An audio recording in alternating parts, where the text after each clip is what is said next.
Hello, folks. Right, the little NTP client down here tells me it's about time I got going. So, hi, I'm Dave, Specialist Solutions Architect covering security and compliance across Europe, Middle East, and Africa at AWS, but Security Geek is a bit more succinct. I'm joined today by Chris Astley from KPMG as a special guest presenter, but I'll let Chris introduce himself when we get onto his bit.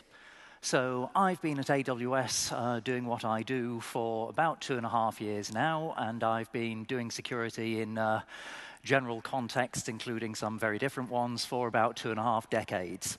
We do have an absolute ton of stuff to get through today, bearing in mind that we were given a really rather wide-ranging presentation remit, so I'm just going to crack on. Slides will be available after the session, and it is being recorded, so while I don't have a pause button, the video will have. So, how to do a successful security program.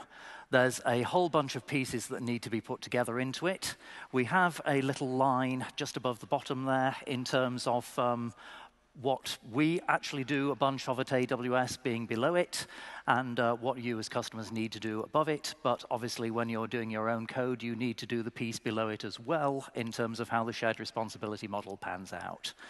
What results of this in terms of the work that we do down at the bottom is a whole ton of external certifications, audit reports for which are now available through our new artifact service for our SOC reports and our PCI report.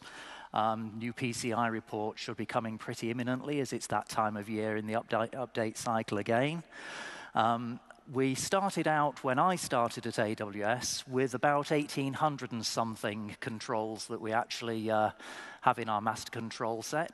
Obviously, as the number of services we have available has increased, the number of controls has increased as well.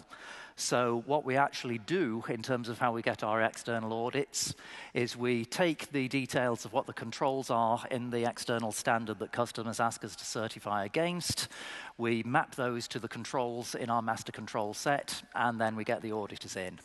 But as you can see, we do a lot of this stuff. There's probably somewhere over 1,000 pen tests a year that we commission as well from external entities, as well as actually doing our own testing of our own services.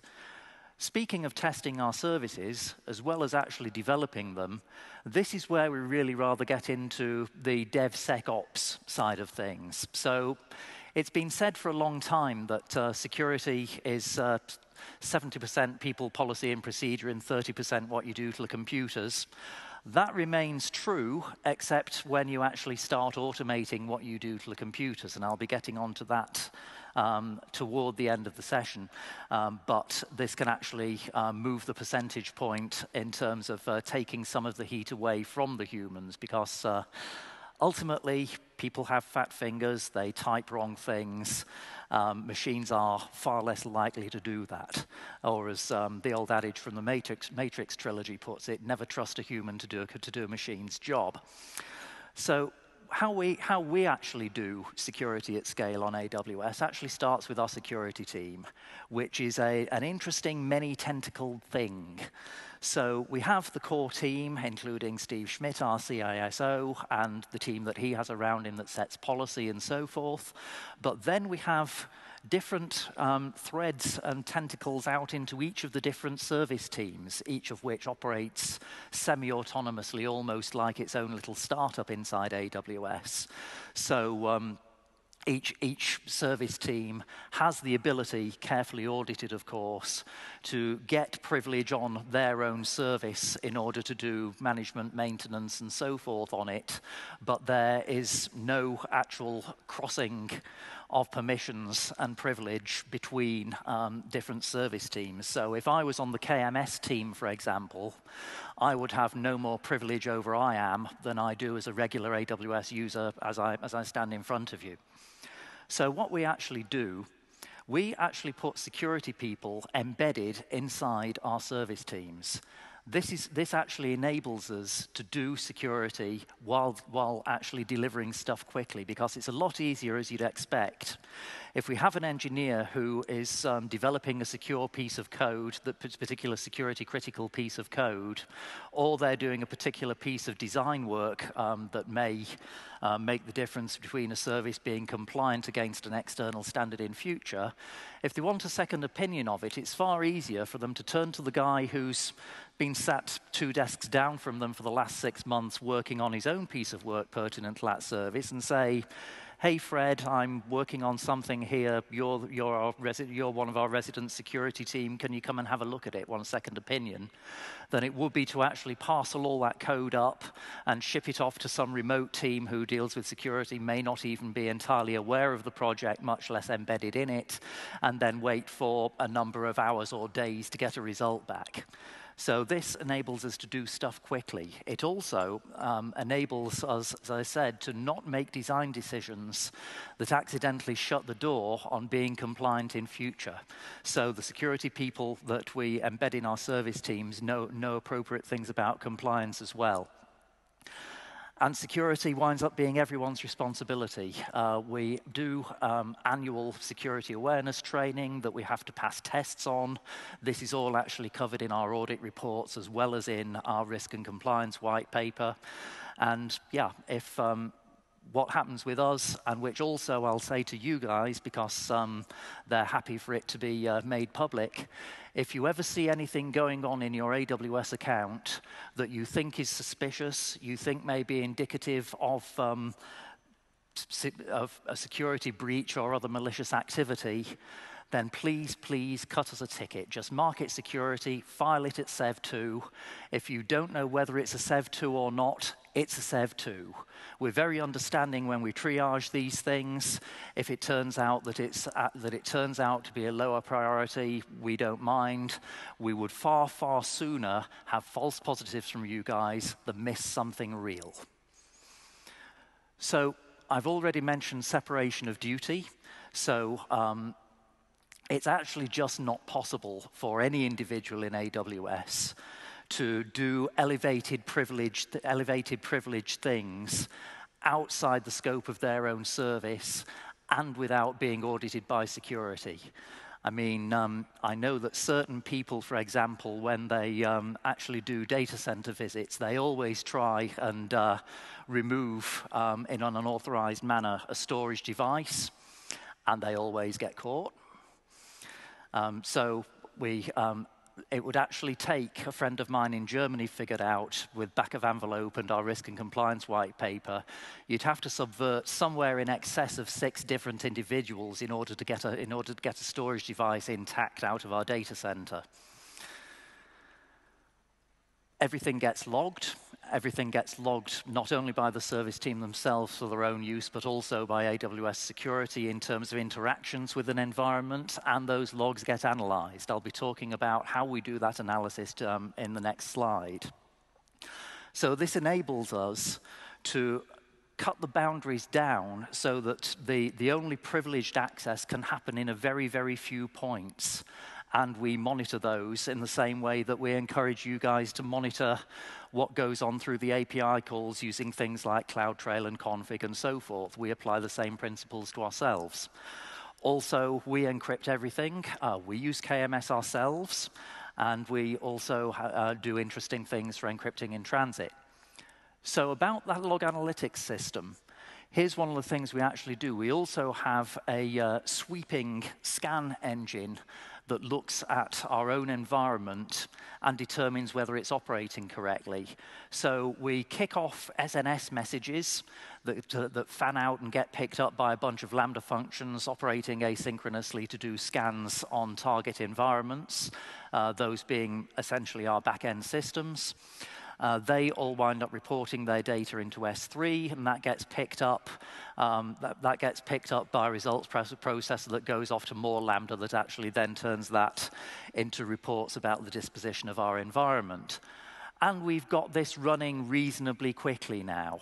We do this all the time. It's not a batch job. It's just running on a continuous cycle. And we're not doing too badly, we don't think, on a mean time to detect. When something actually is detected, and this is something we encourage you guys to do as well, ticketing systems are great for managing problems, managing escalations, and monitoring the status of issues as they happen. They can also actually, if you have an appropriate ticketing system that exposes an API, you can even use a ticketing system as a source for auto-remediation if you want to, whereby automated systems can pick tickets up if they have appropriate strings in their titles, process them, and then potentially close them again. And again, they're accurate, they're actionable, and they're low latency. It's a good system. So how can we actually speed this up some more? Well, this is where we've introduced CloudWatch events, which is the lowest latency log generator pertinent to latency between event action and event being generated. We've got this a lot quicker. And this is, so in terms of mean time to detect, we're now sub 1 minute. And this also is the approach taken by Cloud Custodian from Capital One. Hands up if this is something that you've actually looked at or that you're using. There's a couple of Cloud Custodian guys in the audience. For the rest of you, it's on GitHub. Go have a look at it. Even if you don't want to use the whole product, it's a good source of information when it comes to response code that you can incorporate into your own systems. I mentioned the attempted exfiltration of storage devices. This is the only way in which a storage device really leaves our data centers. We have sound physical controls so that whenever a device actually fails a write operation, it is considered failed in total and marked for destruction, and that's kind of what comes out the end. So we do our stuff, but you still have to do your stuff on top. So if you need to actually get any of these certifications running along the top, you will need to get auditors in who will assess the environment that you've built on top of AWS and how you manage and monitor and generally care for and feed it. And the idea as to why we share all the audit reports that we do is so that your auditor can get access to our audit reports, take the assessment they've done of your environment, conceptually stitch it together in their mind with the audit reports that we provide, and then all being well, say, right, I'm happy with this whole stack, top to bottom, based on obviously getting audit reports from Big Four auditors. I'm happy to sign off on the dotted line with you, the customer, being compliant. So in terms of ways to make this easy, obviously we have a whole bunch of services, and as anyone who's been doing security for a long time will know, it is actually very, very easy indeed to build wildly non-compliant architectures out of compliant parts. We want to make it easier for you to not do that. So we've got a few options here. Definitely pick up the Cloud Adoption Framework. As well as the actual technical security perspectives, the people perspective is really important here. In terms of actually setting up a cloud center of excellence that can do the central management and handling of your cloud environment, rapid development, and also actually potentially moving you on into a DevOps and DevSecOps world. Personally, I'm also a big fan of the Devops Handbook, as written by Gene Kim, Jez Humble, and others. It's a real page-turner, and actually most of the time it focuses on culture rather than technology. As you might expect, there's a certain little online bookstore it's available from. So when you actually look at moving workloads to a cloud environment, we've kind of designed AWS to make it familiar if you want to actually just do a reasonably reproducible pickup and move and put back down again in terms of doing technology translation. And principles that apply in on-premise environments apply in cloud as well, provided that you're happy with our audit reports from the point of view of the controls that we need to meet ourselves. And if you then go looking into the security perspective on the Cloud Adoption Framework, it breaks down into these areas, which I'm going to actually touch on essentially in not quite sequence. So if you've got an environment like this, just actually having a bunch of web services serving data out of a cache DB and doing some front-end stuff, maybe with some queuing and messaging and alerting and some static storage for your users to access your static content in. Okay, this will scale, bearing in mind that some services auto-scale themselves, others you need to set auto-scaling groups up. But where's the security in this whole thing? Now, a lot of the time, you can actually point to security boundaries on this diagram. So we've got an account in which the whole thing is contained here. We have different security groups and subnets in which different EC2 instances are constrained. But you actually need to drill down to kind of the next level of diagram in order to actually see where further security controls are to show your auditor. Obviously, the nice thing about security groups is you can't actually realistically use an EC2 instance without using them, because you need to open some ports up at least. And of course, these are actually covered in our PCI and ISO and SOC audit reports as being proper layer 3 stateful inspection firewalls. IAM, of course, is the gatekeeper to all your APIs. So single point of visibility and control and auditability. And we also now get on to probably my favorite new service, organizations, which actually allows you to do multi-account management, but I'll touch on that. I'll go into that in a little more detail shortly. When you're actually using IAM, we very, very much recommend that you do everything via roles. Reason being that when you actually use a role in order to do something, under the lid you're using our security token service to mint ephemeral key credentials rather than use persistent access keys and secret access keys. So this means there's nothing in terms of incentive for any wayward engineers to potentially go hardwiring static keys into your source code, posting it to GitHub, and then accidentally finding yourself mining Bitcoin. So do everything via a role if you possibly can. Also, when you start looking at detective controls, it's one of these truths that kind of sits in plain sight, that your logging, monitoring, and alerting environment needs to be at least as robust and secure and scalable and resilient as the live service environment is managing monitoring and alerting on. And with CloudTrail to monitor all your API calls, config to be the CMDB from an ITIL perspective for your environment, and CloudWatch as the essentially the sync of all your remotely shipped log data. We do that. We scale it, we secure it, we make sure it's responsive. So you don't have to. Back when I was at Sun Microsystems, I actually had an interesting experience with a customer who had had a huge business success and was wheeling racks and racks of new kit in order to scale themselves up. And someone forgot to scale the logging environment. Oops. Inspector also is well worth looking at. It's now actually approved for use by us in customers' live service environments as well as in dev test.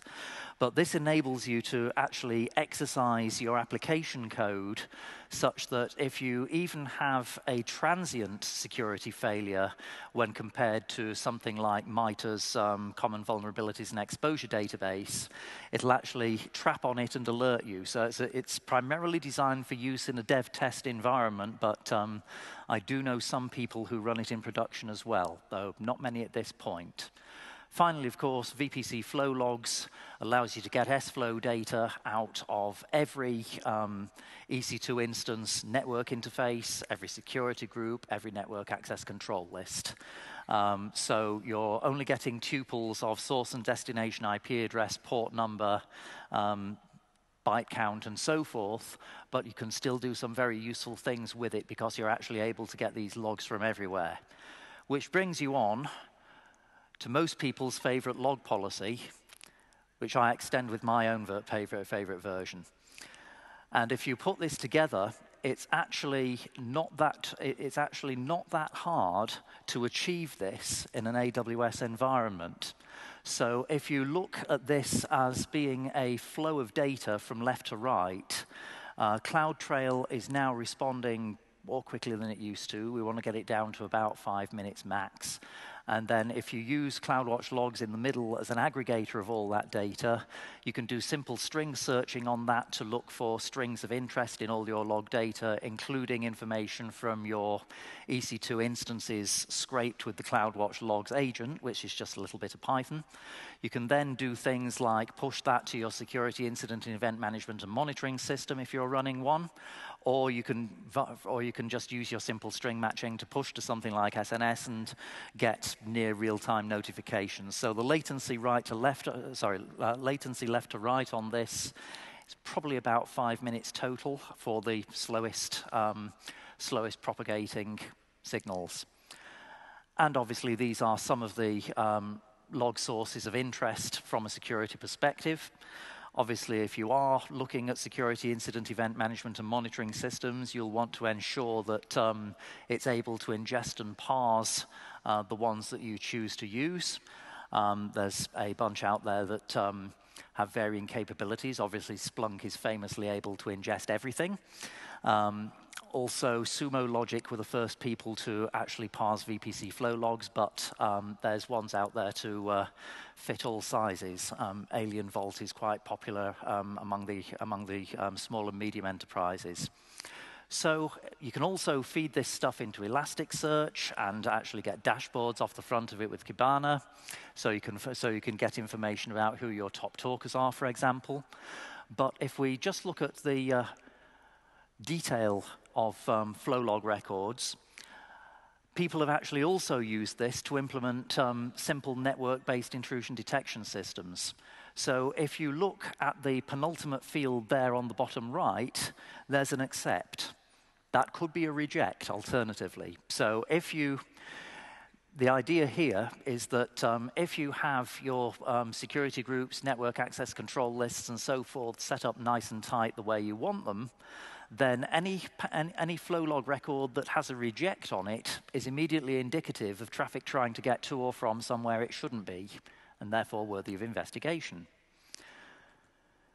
There are further services that we have to actually do things with this log data and also interactively query your environment. So Trusted Advisor, you can get a bunch of security information out of based on your support level. So you can get information about whether there's any security groups with interesting ports open to the world, for example.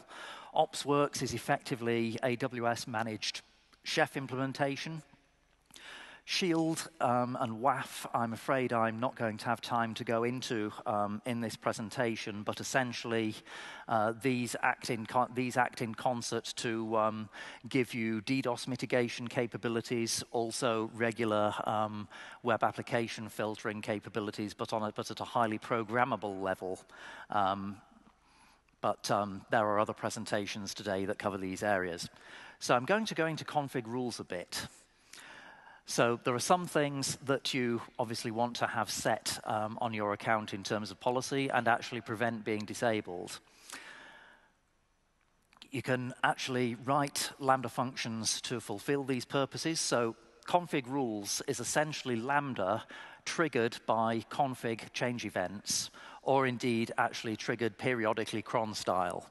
We actually provide source code on our AWS Labs account on GitHub for all the managed Lambda functions that we support. There's about 20 of them. So if you want to actually do something a little bit different to what our provided functions do, you can pick that code up, modify it, and implement your own. So in terms of how to actually set your policy up, this is if you want to look at using config rules for doing auto detection and potentially auto remediation, I would recommend you start by codifying your policy, and the way I would do that is to either attach fields like these onto your existing control framework if you run a formal control framework such as ISO 27001's ISMS, or if you don't need to, just construct a table like this, describe what your undesirable events are, how they would be detected in terms of what the log source would be, and then actually determine how you want to go dealing with those. This then can be turned fairly readily into a project plan for implementing all those functions, putting them in place, getting them tested, and actually automating as much of your remediation as you can. So,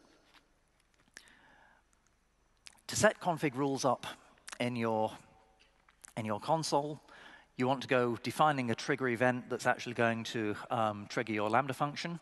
So here we have a customer who needs to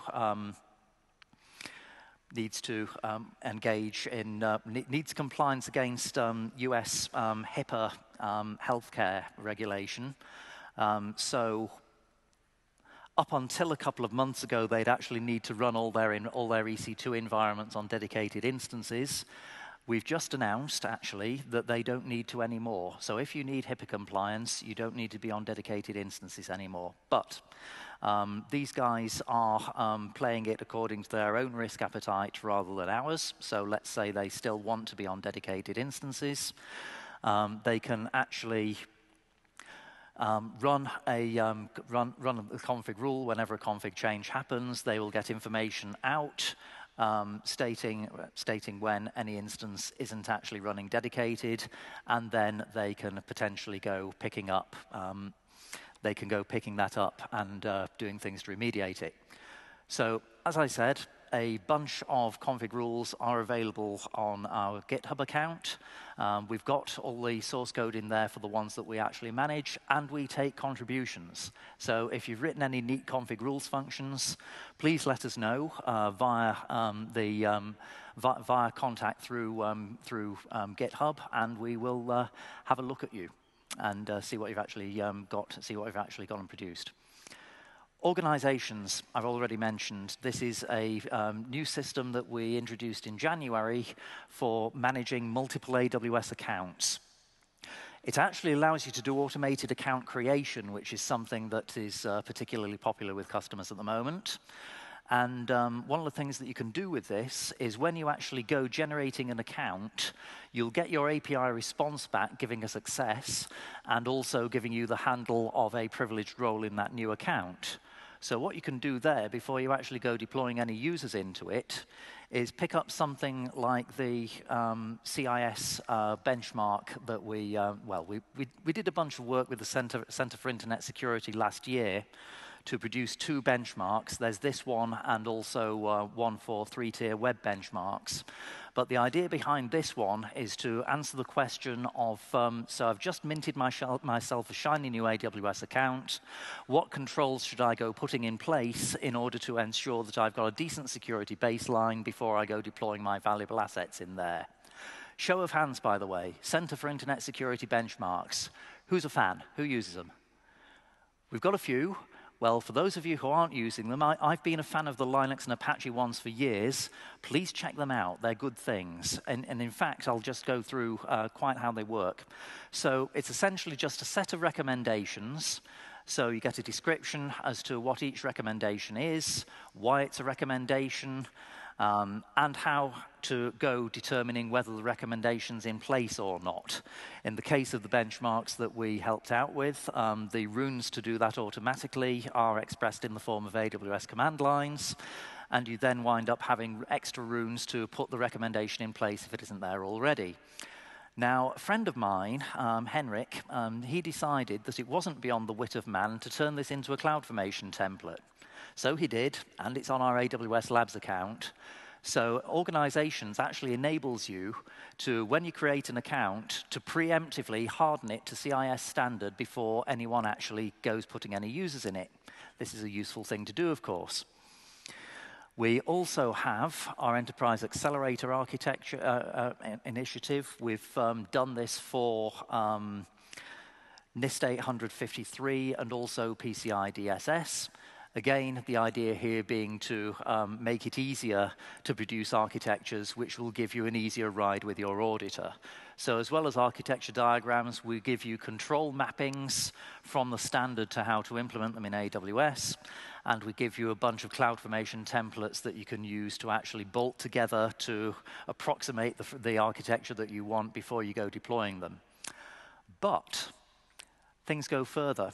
Organizations I've mentioned already, a neat thing about them is service control policies.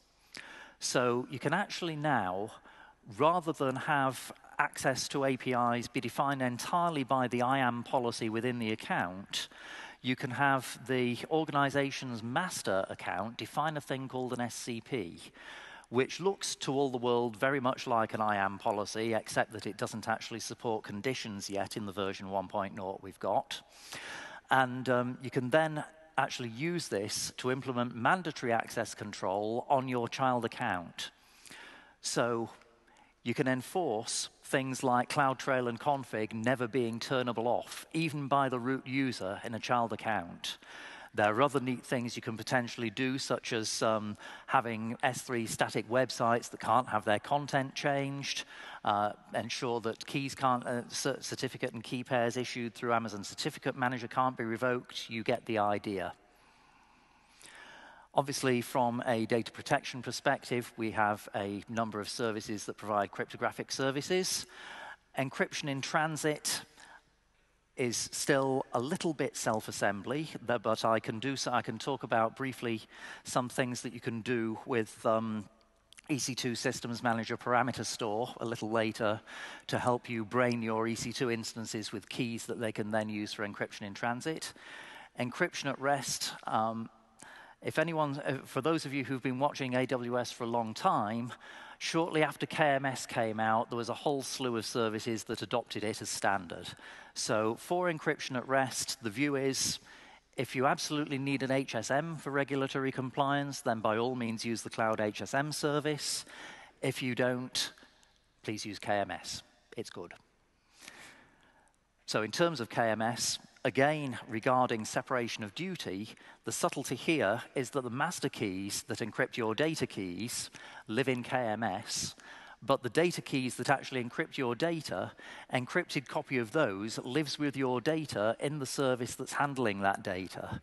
So in order to actually do anything nefarious to recover your master keys, an internal ne'er-do-well would need privilege over both KMS and the service that is storing your data.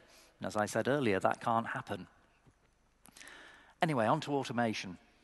So I mentioned earlier, automating your compliance and remediation is a really good thing to do because machines are far less prone to make mistakes than people are, especially in the heightened adrenaline situation of an incident. So if something happens that shouldn't, the quickest way, latency-wise, to pick that up is via CloudWatch events and then use a Lambda function to respond. So with CloudWatch events, you just wind up creating a rule. You select an event source. In this case, that's an API call. And you in this case, we're picking up CloudTrail. We're looking to detect CloudTrail being set to stop logging. And then we actually point it at our Lambda function that's going to stop that happening. As I said, these days, I'd actually use an SCP for this. And then we set the whole thing off. So in terms of what CloudWatch events look like, if you take the raw event and throw it at this, you wind up getting something like this. So you're able to see what the region is in which the event happened, what the event is, who's executing the action, what keys they're executing it with. And then you can actually have all that picked up by your remediating Lambda function, and then undo the action once you've parsed it and determined it's what you think it is. What you then most likely want to do is actually notify a human that this has happened and it's been fixed. So here's some code that you can do that with, and you wind up seeing in your inbox something like this that gives you details of what happened, and so everything neatly completes.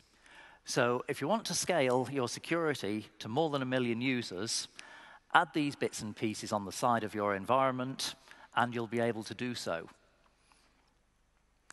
Now, when you're actually building a secure environment, if you're doing DevOps, and I encourage you to go and see my friend Paul Maddox's talk later this afternoon on called The Tale of Two Pizzas, you'll find that one thing that you absolutely need to do is insert security into your DevOps loopback cycle in order to ensure that as the cycle proceeds in its usual fast way, you don't suddenly find yourself running in an insecure environment because you need to ensure that, because insecure changes are being made. So if this looks like your CI/CD environment, show of hands please, does it? Okay, just a few. If you look at that through security tinted glasses, this gives you the means to actually where you can actually have the opportunity to integrate security controls into your environment. So you can do static code analysis when your code lands in your version control system. You can just have Git hooks for that. So you can use things like VADI and Brakeman, and if you're into the commercial side of tools, that's where you deploy something like Coverity. You can actually do scanning of your you can actually do testing of your code with a test harness in an inspector-instrumented instance from out of your CI server into your package builder. You can then obviously keep track of what your different AMIs are in their repo, and you can log everything as it goes through things like code deploy into your different environments. So what we actually have is a number of resources that just actually, we have a number of services that just work in terms of getting resources from where they are to where they need to be. And each of these has a means of graceful rollback. So you can actually integrate tests into each of these templates when you actually build them and hand over the control over those to security for execution, so that if any tests fail, then they'll gracefully roll themselves back to a safe state. I'm going to have to skip over the systems manager piece because I'm short on time, and I definitely want to give Chris time to give his piece. I'll just mention that this is the room that I put together for braining an EC2 instance with a private key using EC2 Systems Manager Parameter Store. So you can actually do substitution here. As we see, we've got SSM : my private key in curly brackets. That will go to a parameter store, pick the actual key up, and inject that into the bit of file system where you want it. Obviously, not all innovation happens at AWS. We have a whole bunch of partners with services and capabilities in the marketplace. And for things like common criteria certified firewalls, and on instance in IDS, IPS, and WAF, I would encourage you to check these out. So I've given you a very quick gallop through a little landscape on how to do security at scale. We have our usual set of white papers that I hope you're all familiar with, but we have now actually done a new series of webinars where the stuff that I have talked about briefly, and in some cases skipped over, actually gets covered in depth. So I encourage you to check these out. So that's me. At which point, Chris, the stage is yours. Thank you. That's right, thanks. So hi, guys. This is by far the biggest room I've ever presented to, so thanks to AWS for having me. Thanks for Dave for introducing me. So I'm Chris Astley. I'm the head of cloud operations for KPMG in the UK. So I'm responsible for all of our public cloud deployments. And I've got a couple of intro slides on those, and I'll talk about our approach to security. So we've been going for about 3 years now. It's just under 3 years, actually.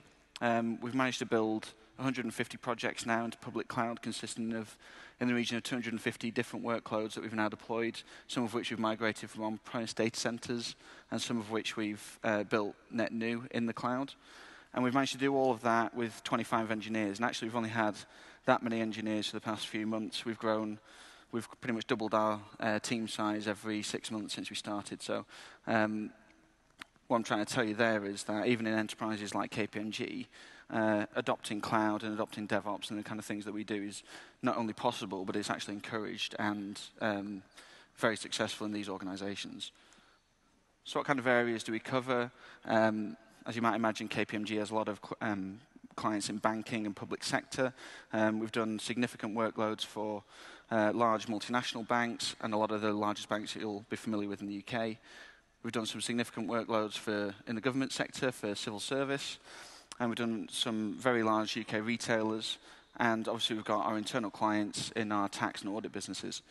Now, there's something that's quite similar about all of these different areas in that they're all, for a start, very sensitive about security. They really want to understand how you've secured your environments and your approach to security.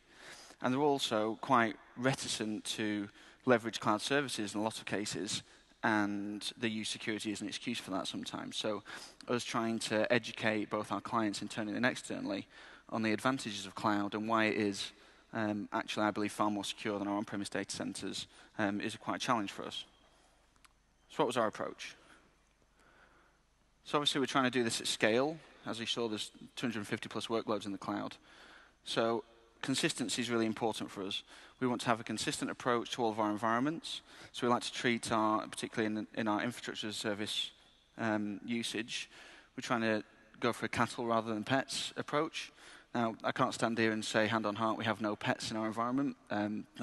We do have this legacy stuff that we've got to look after occasionally that we can't treat like that. But I think if you can go towards a consistent model where all of your instances are deployed in a consistent manner, are secured in a consistent manner, and configuration managed in a consistent manner, then what it means is when you have to roll out updates and changes, it's far easier, and you can do it with a far smaller team. You get great operational benefits from doing that. So I've listed obfuscation here, and what I'm trying to say there is, whilst we configure secure instances in our cloud environments, there's actually very few use cases where you need to expose them directly to the public internet. What I like to do as much as possible is to place as much of AWS's infrastructure in harm's way as I can so that our instances are by default protected. Even if that only consists of an elastic load balancer in your equivalent of a DMZ or a public subnet, I think that's far better than actually exposing your own instances to the internet directly. And I've got a real-world example I'll talk about in a couple of slides' time. Access controls. So I know in our on-premise data centers we have some Active Directory users that have certain permissions in certain servers to go and do administrative jobs. I also know that those tend to propagate quite quickly, and before you know it, you have a huge JML, joiners, movers, leavers process to try and understand who has access to what, and should they have access to that, and should we have removed that access? It's caused all kinds of problems. So our default position is nobody has access to any of our instances. RDP is switched off at all given points in time. SSH also switched off. And frankly, actually, any other protocols that are not needed by that service are switched off at the security group's layer. So we're protecting from unauthorized access, and also, if someone did manage to break those security controls, we're preventing horizontal access within the environment. So if people do get onto an instance, they can't access others within our environment. We do allow connectivity to those servers, but it's on a very strict process, and it's only under emergency conditions. So it's not that we prevent it completely, but I think it's really important that we don't just have that access available at any given point in time. So segregation, I think one of my favorite terms around this is limit your blast radius. So if there is a security incident in your environment, what you don't want that to do is impact all of your services. So we separate at an AWS account level between all of our projects we serve to different clients and the environments within those projects. So if we did a project for a large banking client, they would get a series of AWS accounts through dev, test, pre-prod and prod as a minimum. Oftentimes we have more than that depending on the kind of testing we want to do. But what that means is that if there's an issue or an incident in one of those AWS accounts, there's been a misconfiguration, for example, it would only affect that. So we can say with a great deal of certainty to our clients that should there be an incident affecting one of our other clients, it would not impact them.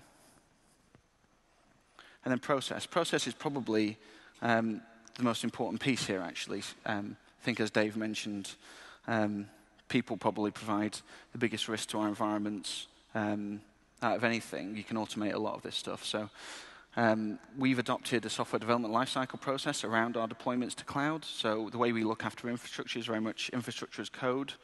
We commit our CloudFormation templates into source control. We do peer review. And we use that as a process to try and make sure that we've implemented the DevSecOps piece and truly have, double-checked our work that we are deploying securely. So what does that result in? We've now defined a security pattern. And now what we've managed to move away from with our on-premise environments where essentially our security teams would have to be in line in every single project, in every single deployment, and really taking great care on every change that was made in each environment individually, because those environments weren't consistent and were quite different to each other. We've now got a single pattern that our security teams can iterate, improve that pattern such that every environment that we have across AWS can be improved simultaneously. And if there's an incident, then we know we've got a consistent approach to all of our different environments that we can implement in order to further secure them. So I've got a real-world example. So a few weeks, maybe a couple of months ago, there was WannaCry was a thing that happened. We've obviously got some on-premise infrastructure as well as our cloud infrastructure. So what I'd like to do is compare the two and just show you how much easier it was for us to look after our cloud infrastructure than was our on-premise. So in the cloud, we have no of our instances internet-facing. On-premise, we actually do have some, whilst they're behind firewalls, they are, largely speaking, some are in our DMZ, and they were internet-facing. So we had ourselves an issue there. In terms of patching, so we leveraged RDS almost across the board. I think we've got a couple of instances where we've had to build SQL Server instances ourselves, but the vast majority of cases we leverage RDS. So when we get asked, have you patched your database environment, we can say, well, yeah, we use RDS. It's automatically patched on our patching window. We can see from the logs that this happened. In the case of WannaCry, actually, Microsoft issued a patch for these servers even a couple of months before the incident happened. So we were in a really good spot there. I know in our on-premise environments, that wasn't necessarily the case. They had limited high availability, so they were patching database servers in line. This could result in downtime. So there's a lot of business pushback to say, can we not delay this patching because I don't want it to affect my clients, I don't want it to affect my service. RDS gives you all of that under the hood, really nice and easy. And the other thing I'd say is we leverage a lot of platform as a service offerings from AWS. So S3 is a great example. S3 clearly wasn't impacted by WannaCry as an issue, so we could pretty safely say that almost all of the data we were storing was very secure as a result of that incident. SMB was disabled in all our security groups. That's both vertically through the environment and horizontally through the environment. So what we could say with a great deal of certainty is, and obviously, with the AWS account segregation, we could say with a great deal of certainty that even if one of our instances was compromised, it'd be incredibly difficult for that particular piece of malware to spread throughout our environments. That wasn't necessarily the case in some of our on-premise infrastructures. We had far flatter network designs. We didn't have per-node firewalls across the piece. So the chances of that particular piece of malware spreading, if it did infect one of our environments, I'm glad to say it didn't, but if it had have done, it would have been a much more serious incident for us. So I mentioned account segregation and limiting the blast radius. And as I said, on-premise, one instance could dispose the entire estate. Our approach to patching in the cloud, we've got a gold AMI image. We simply patched that, rolled it out amongst our auto-scaling groups. We could do that in a zero downtime manner. We're just ripping instances out, replacing them with brand new ones. And this is just a far easier process than what we had on-premise, where we had several hundred physical and virtual instances that we had to patch in line. We had downtime on a number of our services. And I mean, obviously, we had to do that out of hours. But what that meant for some of our engineers was some very late nights and a lot of stress in trying to get our environments up to scratch. So according to the clock here, I think I'm pretty much out of time. But one shameless plug. I'm not sure many people have expected KPMG to be in a kind of DevOps and cloud kind of space. it's not that uncool a place to work, despite all the marble and the pinstripe suits that some of our consultants wear. If anyone's interested in working with us, I think it's a pretty cool place to work, so ping me on LinkedIn or come and see me afterwards. Thank you very much. Thanks, Chris. And while we would be very happy to take questions, unfortunately, we are out of time in here. So Chris and I are going to get demiked, and we're going to go one floor up, stand close by the double arch that's having logos projected all over it, and we're happy to meet you there in a few minutes if you'd like to ask us questions. Thank you.